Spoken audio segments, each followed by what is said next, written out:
Ayan, nagkaroon ng tanong if kung ang password ay pwede natin ibigay sa ibang tao or sa partner. Siyempre, pag sa partner, sa spouse mo, dapat alam nila kung ano yung password mo. No?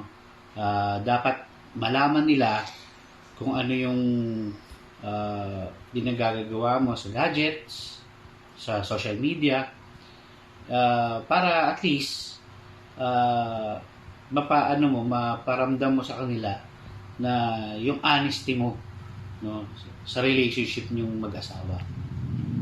And kung wala ka namang itinatago, bakit kailangan mo ilihim yung password niya?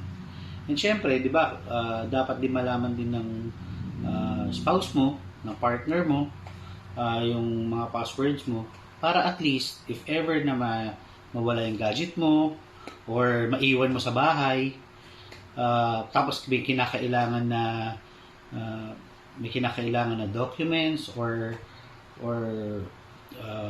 mga files na importante na kailangan, ma-open nila, no? And yun, maging lang tayo, confident lang tayo na at least wala tayong ginagawang masama or hindi natin sila niloloko, no? Yun yung dapat natin gawin, kasi biblical din naman po talaga yun, no? Dapat na wala kayong inililihim sa isa't isa, at dapat